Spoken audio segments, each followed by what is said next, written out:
Welcome, everyone. It's great to have you here. I'm really pleased to be joined by my friend and colleague, Larry Gross, of Gross Transportation Consulting, for another episode of Intermodal Analyze. This is part of the Intermodal Adapts series that we're doing this year. We're really happy to have you here. It's exciting times in intermodal for sure, and in freight transport in general. And we'll probably touch on that a little bit today. And with that, I will now introduce my friend Larry, fondly known as the Intermodalist, for folks out in the Twitter sphere and blogosphere and whatnot. Larry is the president and founder of Gross Transportation Consulting, a good friend of IANA, a longtime partner with us, and a good friend of mine. I am going to turn my camera off. I will see you and all of our attendees on the other side, but thank you, Larry. Great to have you here. Hey, thanks, Hal, for that nice introduction, and great to be with everybody again for another Intermodal Analyze webinar. Here's my contact info. If you have questions that aren't covered or something that occurs to you after the webinar, feel free to reach out either by phone or via email, and happy to chat. It's great to be in a suddenly trendy occupation now for the first time. When I tell folks that I'm involved in the supply chain and the analysis of supply chain, they know exactly what I'm talking about since the Suez incident hit the press. And the other rule that I think is an ironclad rule is that any time that our profession is on the front page of the Washington Post, the Wall Street Journal, and the New York Times, it's generally not because they're telling us we're doing such a great job. So luckily now, thankfully, that situation is beginning to resolve. We'll actually cover it just a little bit here later on in one of the slides. But with that, let's get going. So here's the February data, and you can see that February was a very, very rough month from an intermodal perspective. Volume plunged, mainly, I would say, not so much due to the market, but rather due to the disruptions of winter weather, the polar vortex, et cetera, that we experienced towards the end of February. And that was sufficient to drive domestic volume below prior year. As you can see on the chart on the right, the green bars went negative. The blue bar, the IPI or international segment, still remained in the black. And that was not so much a function of what's going on this year, but rather a function of what happened last year at this time, because February of 2020 was the first month where we really saw severe pandemic impacts, and they took the form of disruption of volume coming out of China. When China went into lockdown, which happened, as you may recall, well before we did, and exports came from China to the United States, to North America, came to a virtual halt, and that had a huge impact beginning in February, particularly on the West Coast. So February was such a weak month that we're able to still stay in the black with regard to IPI shipments. Now, here are the month-to-month and year-over-year changes across all of the various sectors of intermodal. And every sector, international, domestic, as well as total, were down 15.8% month over month. Now, a little bit of that is due to the fact that February is a short month, but obviously, this is far more severe than a typical decline. And just to give you some numbers, normally speaking, in normal seasonality, international bumps up about 3.1% from December to January, and then drops 5% in February. Well, looking at the domestic side, January is quite a weak month, down about 8.8% from December. And then things start recovering a little bit in February, typical rise of about 4.7. So this looks nothing like normal seasonality. Now, if you look at the year over year, you see that international is still in the black to the tune of about 8%. Also, trailer is still in the black. That's pretty unusual. In fact, the segment that had the smallest decline from January was short trailers, which is everything 48 feet and shorter. These are the trailers that are being utilized by LTL and parcel, and they only dropped about 8%, quite a bit smaller drop than elsewhere. And in fact, from a percentage basis, had the biggest year-over-year gain, because a year ago at this time, we had yet to see the e-commerce surge that occurred back when the pandemic hit. So we're still comparing with pre-pandemic numbers here. 53-foot trailers also looking pretty strong. On the other hand, domestic container down 16% overall, with the biggest decline being notched in this case by the privates, almost 18% decline from January to February, down to about 8% deficit versus prior year.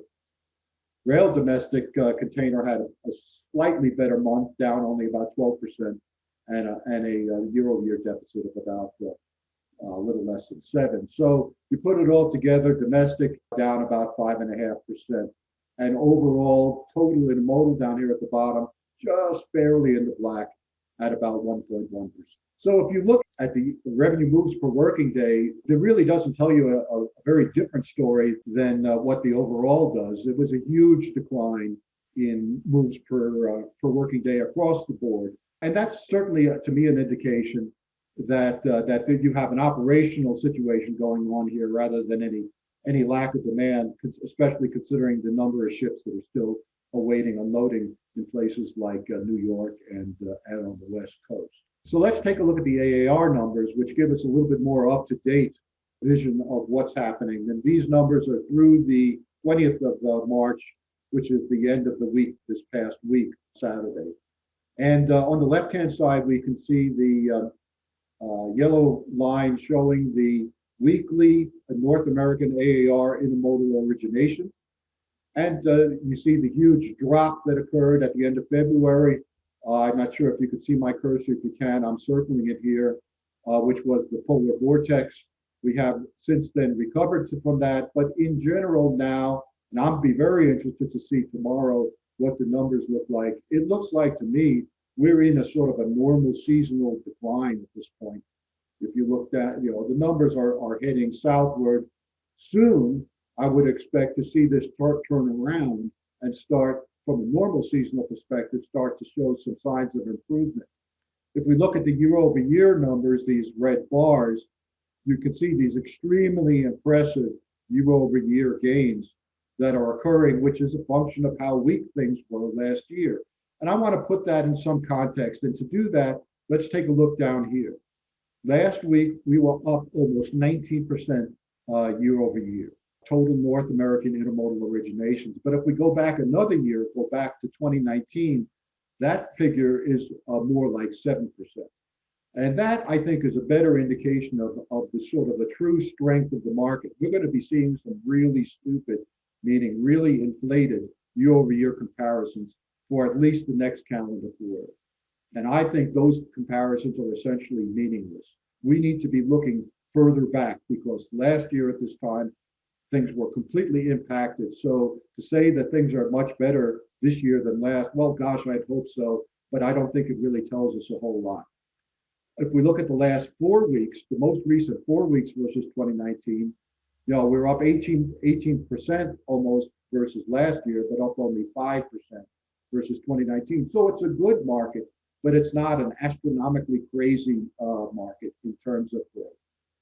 Same kind of story here on the right-hand side in the blue is just the US numbers, not a whole lot different than that which we were seeing for North America. If we look at the Canadian and the Mexican numbers, they look a little bit different. The Canadian shape of their volume is quite a bit more typical, I'd say, with where you haven't seen this continued strength going into January and February. A much more sort of normal-looking first quarter for Canada. And again, these are really astronomical year-over-year in numbers in excess of 20%, but much more reasonable numbers when we look at 2019. Mexico is a little bit of a different story. Things continue to struggle there. We saw quite a strong recovery from some of the blockages, the political blockages, but still hasn't really gotten back up above prior year at any point throughout this 12-month cycle. I mean, we saw just a little blip here a couple of weeks ago, but still looking at the substantial deficits, either no matter whether we look at prior year or for 2019. So the story there is one of recovery and challenge. Honing in on the domestic container front, you can see on the left-hand side here, we have revenue moves per day for both the privates, which are the dark green line at the top, and the rail-owned fleets, and a much more severe decline in February for the privates than we saw for the rail. We don't really have an explanation for that. So it's something that perhaps we saw a little bit less of a bump up. If you look at what the peak was, privates participated more in the peak season than did the rail units, so maybe they had more ground to lose. The right-hand side gives you the same data on a monthly basis, and the bars show the year-over-year change.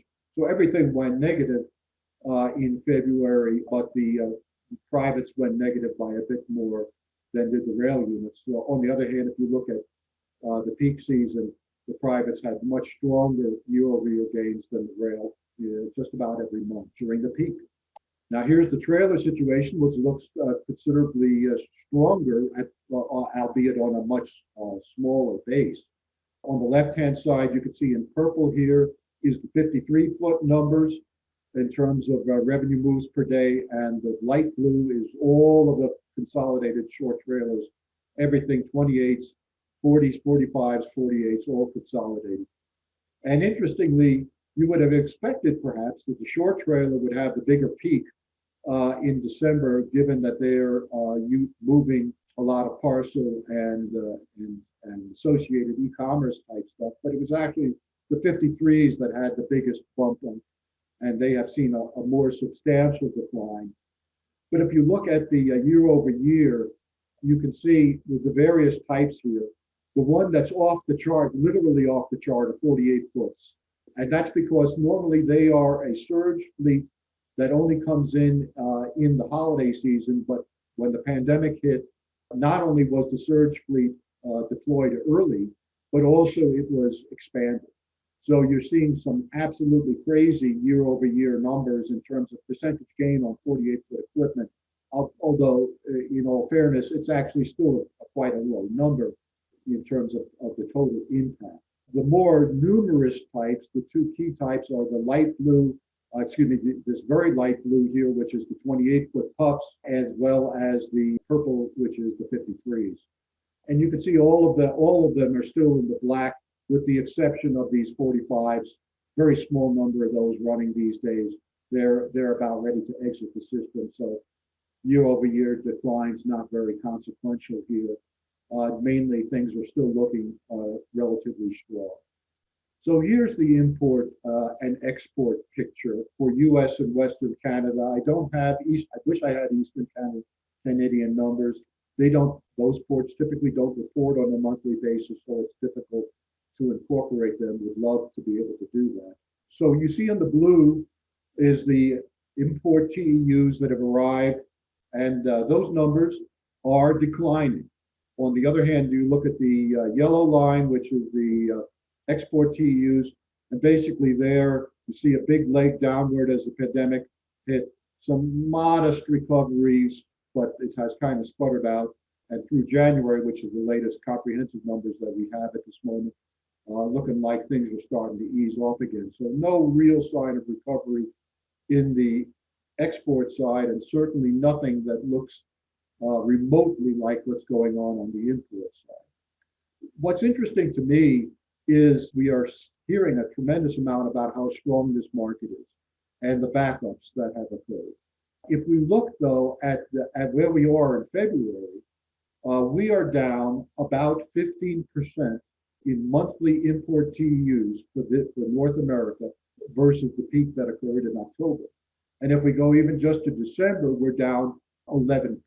Now, is that the market, or is that operational issues and congestion? That's the key question. I'll talk about it a little bit more here in a moment. The other thing we have here are the year-over-year changes, and you can see that exports are almost uniformly negative. We got about even in December, now slipped back again in January, even behind, and that will be the case, I think, until we get to like April when we start to lap the pandemic results, barring any real improvement here. We're getting these extremely strong year-over-year comparisons on the import side. I think the same kind of caveats that we discussed with regard to the intermodal numbers apply with regard to the import numbers. So I would take these year-over-year growth numbers with a bit of a grain of salt. Now here's the LA Long Beach situation.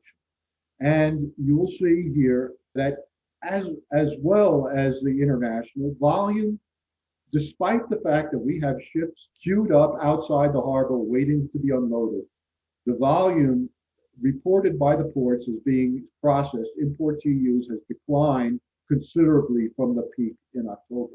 So that the only thing that says to me is that you've got a sort of a steady demand, but declining productivity. And what's interesting is, if you look at this peak here is 909,000 TEUs that came in October of 2020. The previous peak was 850,000. That was in October of 18, and that was followed closely in December by another month of 842,000. So we are higher than that, but not dramatically higher. The 2020 peak was about 7% higher than the 2018 peak. So it's a question as to whether this should have been sufficient to drive operations to its knees, and essentially what it seems to me, as you see this sort of continuing decline, what this is saying to me is that as things are becoming more and more congested, productivity is actually declining throughout the port complex and all of the different components that drive them. I guess based on the Journal of Commerce this morning, the latest issue is availability of rail cars to load. But as these ports have become more congested, they're able to maintain peak capacity, peak performance for 1 month. But when you have month after month of trying to maintain that level, then things begin to fall apart. And that's, I think, what we're seeing right now, because the amount of processed TEUs being processed now is considerably lower than what it was back in October. Nonetheless, it's still high enough to have a relatively higher market share. But generally speaking, I think the trend here, if we can keep running out this way, is going to be towards a more normal kind of share. And this yellow line reflects the 12-month average market share for the LA Long Beach region. So here's the detail on imports and exports for February by the major North American port region. And we've got the month over month, as well as the year over year 2020 and then 2019. So overall number was a decline of about 7.5%. We're about 22% ahead of prior year and about 16% ahead of 2019 in February. LA Long Beach had one of the smaller declines. The year over year numbers are just crazy, because this was the port that saw the biggest, earliest impact from the China lockdown. It happened in February of last year. It didn't reach the East Coast until at least a month later. So we're seeing these incredible year-over-year numbers. Again, I'm not sure that's that significant, but even if you go back 2 years, we're seeing a 21% increase. So what's happened here is that volume has stayed up, whereas in a normal year, volume is declining by this point, as you would normally expect in a February kind of a number. Northern California has been super volatile because of the schedules getting jerked around by delays in the first quarter fall. But this month actually saw an increase, and they're about 26% ahead last year. The PNW is a much more moderate situation. They saw a significant decline in February, and their increase versus 2019 is less than 5%. Western Canada, a bigger decline in February, smaller year-over-year increase, larger increase 2019. And then you see the eastern ports, which also saw significant declines and much more moderate year-over-year improvements versus their performance in 2020. Here's the export situation. I won't spend a lot of time on it. You will notice there's a lot of red on this chart, both in terms of month to month as well as year-over-year comparisons only a couple of smatterings of improvement. So this is just a sort of a very quick glance at the sort of our grim export picture at the moment. But now let's put this in a little bit bigger context. And what I've done here is to run the same analysis on the right-hand side for these various port regions for imports, but I'm looking at the last 6 months and comparing it to 6 months prior. So if we look at September of 2020 through February of 2021 and compare it with 1 year prior and 2 years prior, US and Western Canada is up about 17% versus last year and 12% versus the year before. LA Long Beach, no surprise, up about 24% versus prior year. But when I look at 2 years prior, it's up for these 6 months, 10%. Now that's not a small number, but it's not a crazy number either. And I think this is just another indication that that entire complex with its multiple terminals and all of the complexity involved in that operation is just, I guess I'll use the term a little bit brittle.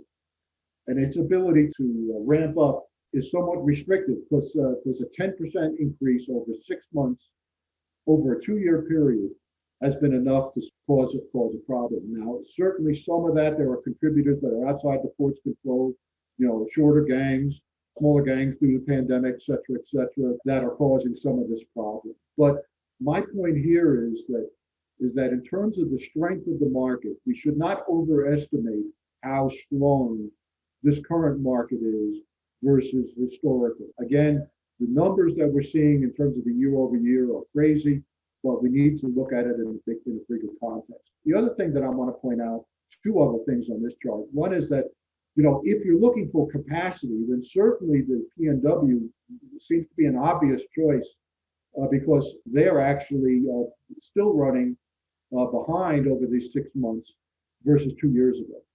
So there should theoretically be quite a bit of capacity there. And it would seem to me to be an easy choice for Midwest bound cargo if folks are wanting to divert and hopefully have a more, a straighter shot with less congestion. I think one of the things that's occurred here in the defense of LA is, when you look at this sort of head snapping increase, it really is just exceeded the ability of the ports to adapt. It was too quick, too sharp. If we look, for instance, at the Northeast, in fact, the entire Eastern Gulf Coast, what's interesting to me is that if you look at it in a 2 year context, these numbers, 14, 15, 25% increase on the 6 months are actually quite a bit more than LA. And yet we certainly have seen some disruption, but it hasn't been quite as extreme. So I find that kind of an interesting contrast. We've this month added to my analytical report, Intermodal In-Depth, for the first time, Mexico port coverage, and I thought you would maybe find this of interest. Here are the key ports data for Mexico. We have in the blue, the Gulf Coast ports are in blue. The Pacific Coast ports are in sort of that gray. The biggest port is Manzanillo, followed by, in terms of imports at least, Lázaro, Veracruz on the Gulf, Altamira also on the Gulf, and then Ensenada in the extreme northwest corner near San Diego, as well as a few other smaller ports. To put Mexico in context, its imports are about 8.7%, 9% roughly of all North American imports, again, excluding Atlantic Canada. On the export side, they're about 12% of North American exports at the moment. About 71% of their imports come in on the Pacific, leaving 29% on the Gulf Coast. 59% of the exports come off of the Pacific Coast, the remainder 41% off the Gulf Coast. So we'll be following this every month from now on. I think it'd be an interesting addition to the report. Let's turn to the drayage situation for just a moment, and the drayage situation is pretty dire. Overall reading for the drayage demand index is 304, which is nosebleed territory as far as that's concerned, because above a reading of 200 is already, I'll call it, in the red zone, and we are well in the red zone. And then there are at least three markets, New York, Memphis, and Savannah, where the numbers are just astronomical. New York at 660, Memphis and Savannah each at 500. I don't know that there's a whole lot of difference between 660 and 500. Both of those levels indicate a market that's basically in a state of breakdown. Things are badly out of whack in those three markets.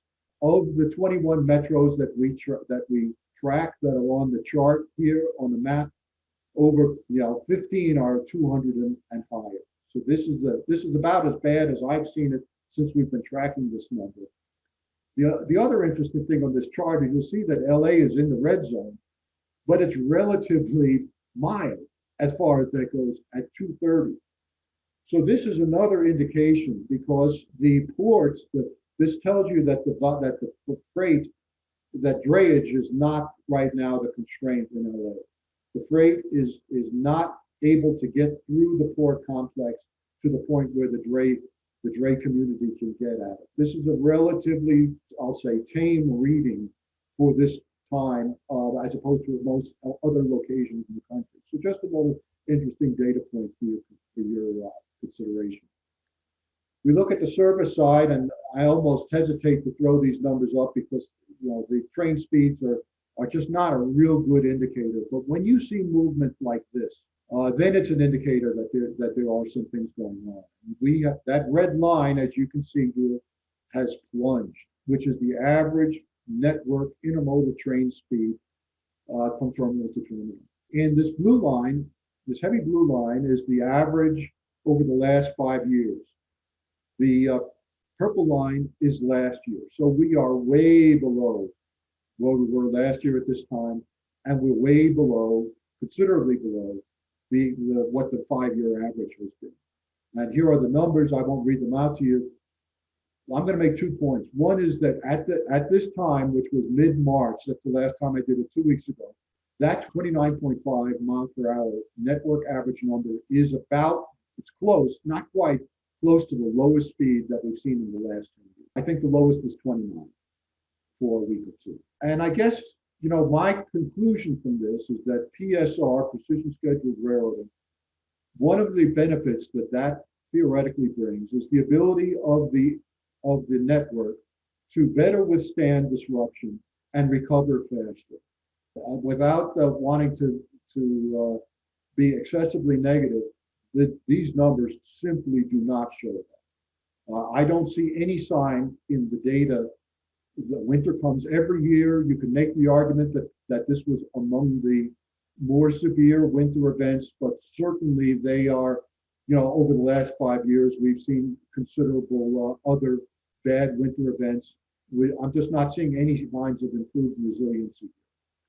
So if there's an area that the industry needs to continue to work at, I'm going to nominate this one. I mentioned the Ever Given, the Suez situation. This slide is obviously not as critical since the port was removed from the stopper there and freight is beginning to flow. But I thought it would still be interesting to leave it in, just because this will give you some idea of how much freight is potentially subject to delay. And what I did here was to look at the import TEUs that are arriving at North American East and Gulf Coast ports, again, excluding Atlantic Canada. The top 15 ports that you see here represent 96% of all import TEUs that have arrived.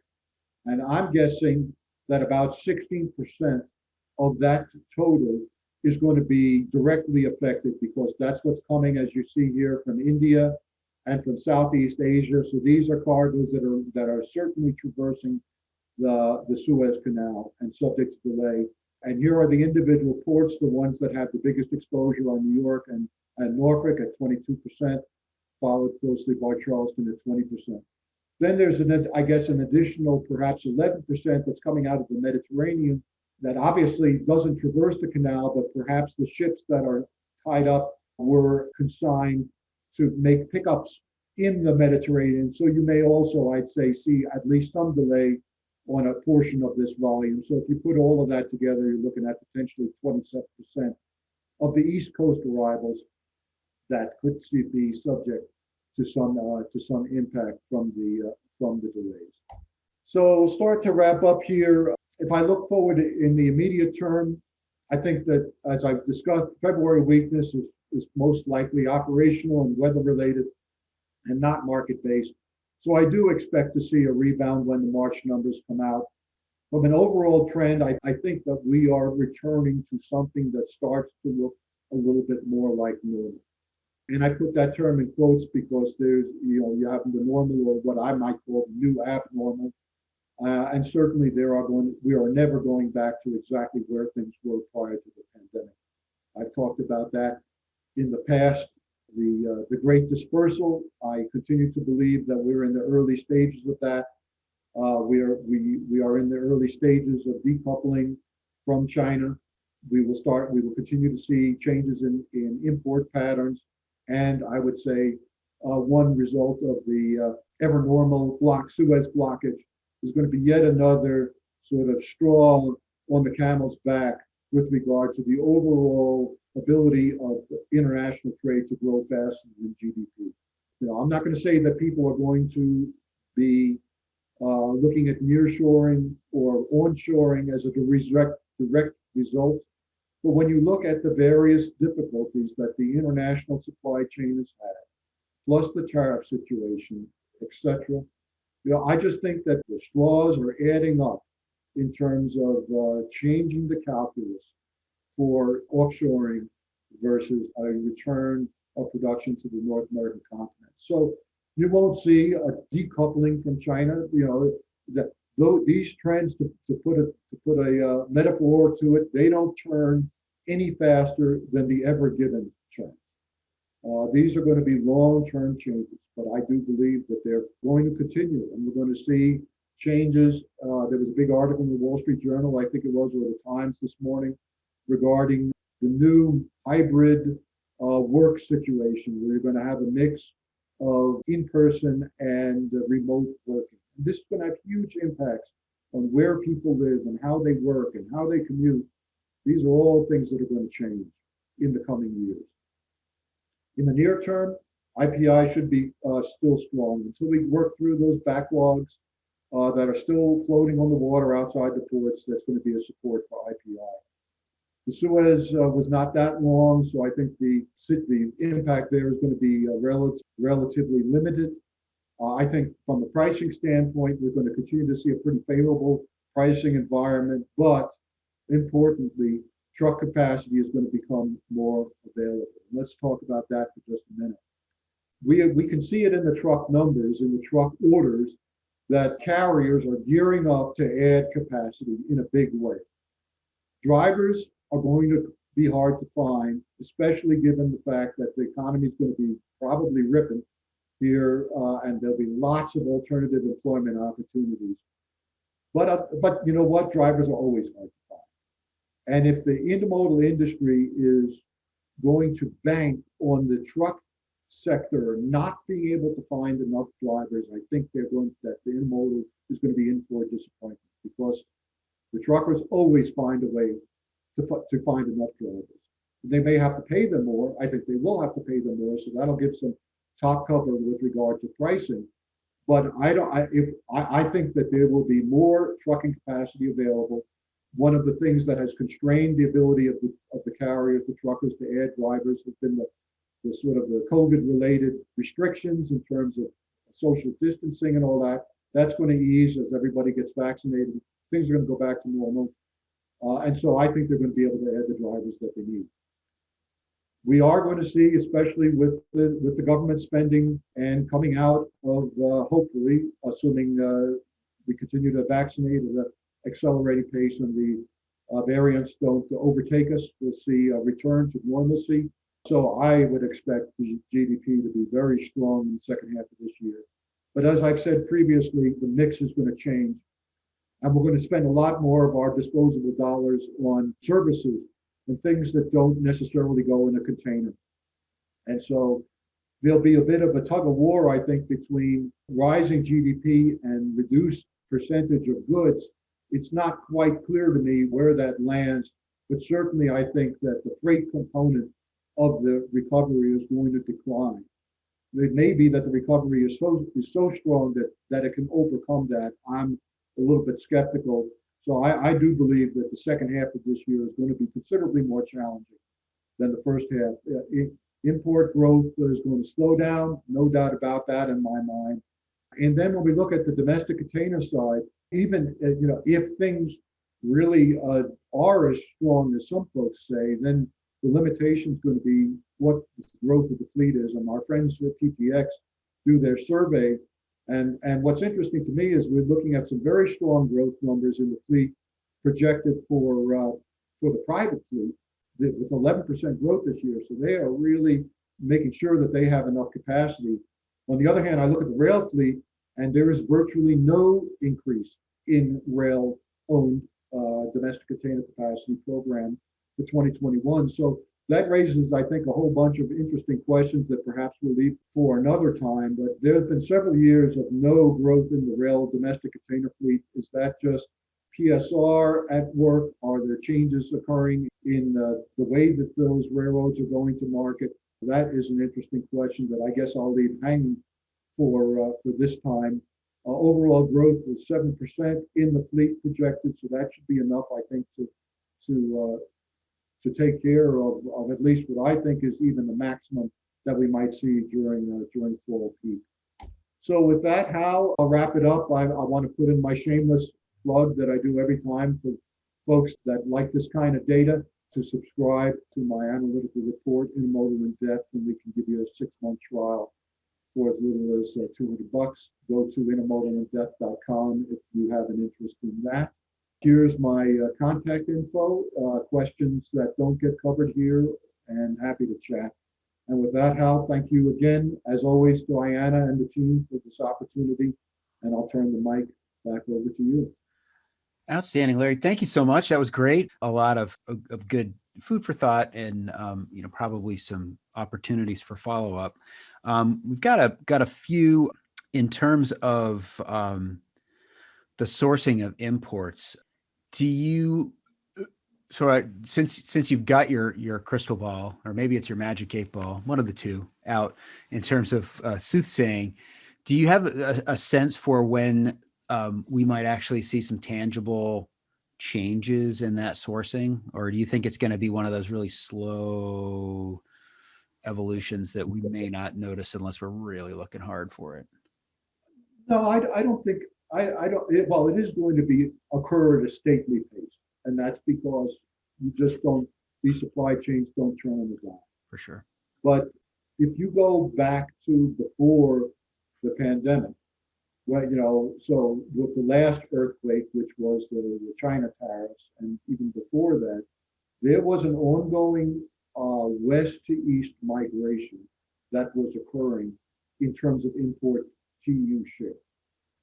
And that migration was put on hold and even went into reverse here with the pandemic.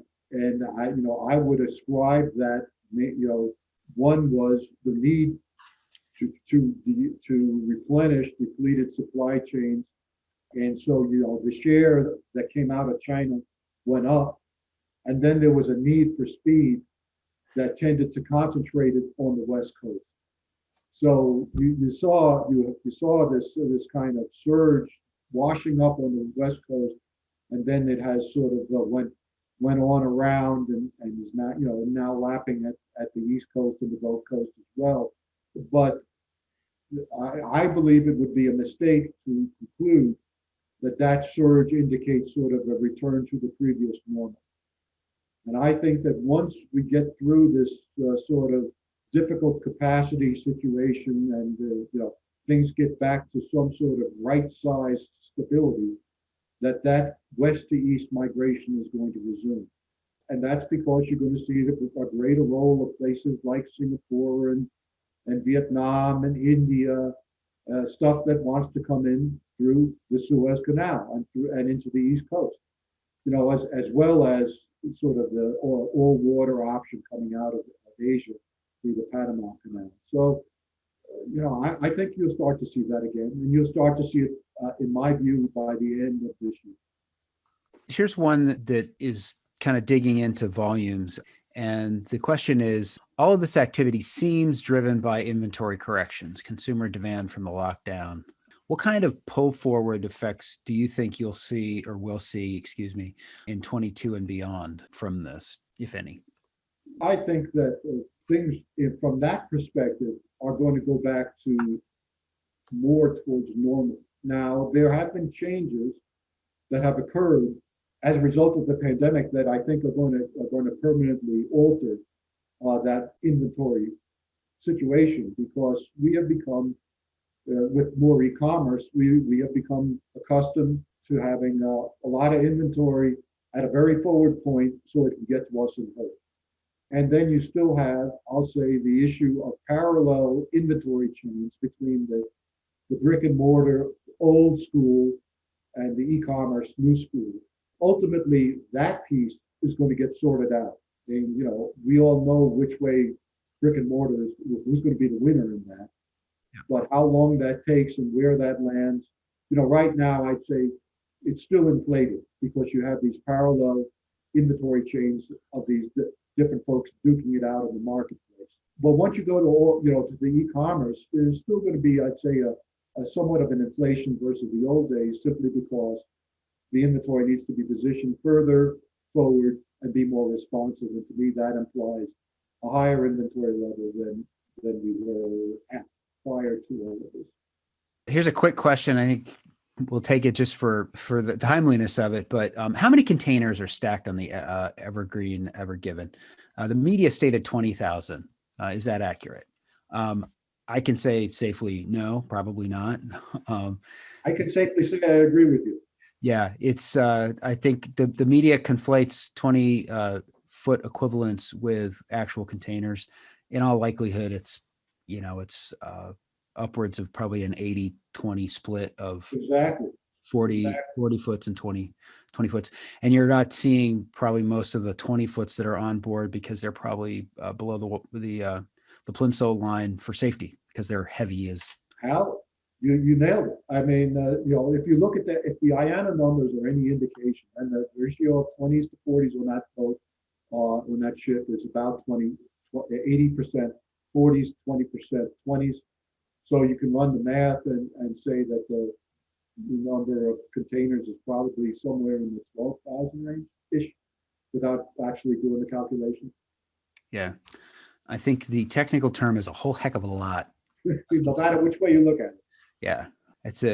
There's an interesting project for somebody to calculate the number of containers that are sitting in the Gulf waiting to transit the Suez now. And up north. So onward. Here's just a question of clarification. Larry, did you say that the rail fleet of domestic containers hasn't grown in 7 years? No, I said it was the second year. Second. Yeah. How much of the export TEU volume flatness or decline is due to the steamship lines not wanting the business or just wanting their empty containers back more quickly? You have any sense about that? I don't. Obviously, that is one of the things in the soup, so to speak, that has gotten a lot of press lately. The fact that, and if I go back to that chart, I'm just for my own reference, I look at across all of the different port regions, and I'm not seeing anything really jump out at me in terms of growth. That tells me it's probably not that much. I'll say the factor that your questioner cited. That's a piece of the puzzle, but in general, I think it's just that the export demand is weak. Now, they certainly the plight of the exporter isn't helped by the fact that equipment's hard to find and all of that which has been covered in the press. But I think if there was a flood of equipment in the nation's interior right now, you might see some difference in the numbers, but it wouldn't make the difference. It'd still be down. Yeah, I mean, for sure, it's not like the trade war is over. All those tariffs that are making it extremely difficult for what we do export to be exported is still carrying a lot of 25%. Well, you've got so many moving parts to that question now. You have the trade war, you have the pandemic, you have the operational surge, you have all of these factors, and it's really hard to sort of ascribe, a degree of blame to each of those. Yeah. Well, it is a network, right? It's a supply chain. It's not binary, for sure. This is just a question of clarification on your slide for the potential impact of the Ever Given. You cited 2020. Could you explain the connection to the year 2020? I was just trying to say, okay, what percentage of the stuff that's typically arriving at these different ports is coming from those locales? So, rather than take a 1 month, which, maybe there's a lot of variation, I took a 12-month period and just said, okay, let's see what's typical.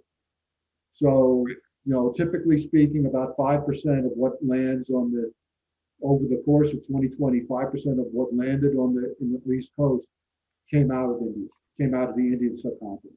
Mm-hmm. So that's all, just trying to get some more statistical validity to the number. Oh, yeah. No, that makes sense. Thanks for that clarification. Here's a question about this is back to trade policy. I guess it's a kinder, gentler way to describe a trade war. How much affected the prior administration's policy on import duty placed on Chinese goods affect the domestic container logistics arena? Well, that's a topic that we could talk about for about the next day. The effects, you have to. I'll put it in two degrees. There was a huge effect which we suffered through on timing. There was a push-pull as a result of these changes that occurred and people struggling to get volume in to beat the change. So when these discontinuities, you could say from a statistical standpoint, step function changes occur, there's a lot of whipsawing that happens in the supply chain. That eventually gets sorted out. And so now that there's every indication, I guess, with the new administration, that there's not going to be a tremendous change near term in their tariff policy. So we're going to get to a level of stasis with regard to that push-pull. And then these longer term effects kick in. And that's the sort of the slow global changes that we were talking about before. Where, if you're going to change your sourcing from China to Vietnam or from China to Mexico, that is a big job, and it doesn't happen overnight. So those changes, just like the big container ship, you turn the wheel hard over, you wait an hour or two, and then maybe the valve starts to come around. It's going to be the sort of the global equivalent. Mm-hmm. Yeah. Here's just a comment from somebody saying that the USDA is going to be doing some analysis on the questions of ag exports to apparently hopefully get some info there, and that could well tip the needle, particularly if we're seeing that we're paying more in subsidies to farmers who can't export than we're actually moving the needle in terms of trade leverage, but we shall see. Hal, I do expect that once these various waves stop sloshing back and forth in supply chain, and we can kind of get to some level of stability, which is still a little ways away, then I think that you're going to see more availability of equipment in there. Because the incentives for whipping them back empty will be reduced relative to getting them back loaded. Yeah, no, that's a good point. And on that, sort of related to that, here's quite a bit of a preamble, but we'll keep it intact to make sure we honor the intent of the question.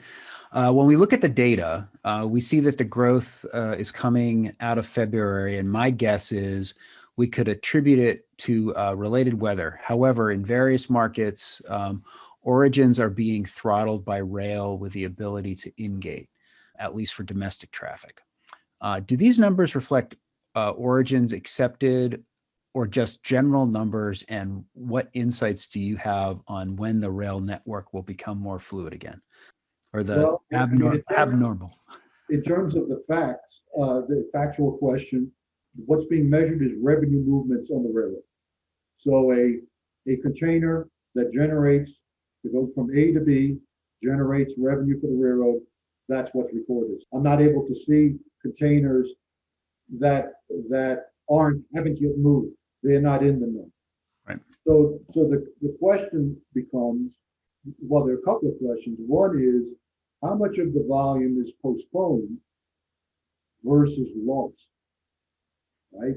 And and if it's in the terminal, then it's just postponed. So didn't show up in February, it'll show up in March. But then I think that there's a significant amount, unknown amount, of volume that went by highway because the intermodal option was clogged up and they needed it and they couldn't wait. And that volume will be lost. I don't know what the relative impact of those two segments is. And in terms of when the network is going to normalize, well, I don't know. I'd like to believe it's soon. It goes back to my comments on PSR. There were various. What's interesting is there were various strategies that are employed. The UP, especially out west, the UP made the decision to sort of shut down for a period of time, and theoretically that would enable them to reposition and recover faster. The NSF tried to sort of work their way through it. Time will tell, I guess, which is the right approach and whether, how long it takes to get back. Certainly we're not there yet based on what I'm seeing in the press. That makes sense. Here's a point of clarity, I guess. Domestic 53 in-gates were restricted in February due to weather. However, 20s and 40 ocean is still being restricted to the East Coast ports for months now. Two different types of in-gate restrictions. So that's from a very trustworthy source that we actually cited in Larry's slides. So thanks for that, Jason. Just a couple of quick comments before we wrap up. Love the addition of the Mexican port info is one. So very cool. I think in the coming months, we'll have some interesting stuff to talk about with potential changes to the colors of the intermodal rail map in North America, assuming certain things happen with some of our rail members. So we'll be interested to see that, particularly as how it affects further integrating Mexico in more smoothly into the overall network. So I think that's a very timely addition to see that stuff, Larry. So thank you. And I'll just interrupt if I might and just say, you trigger a good thought.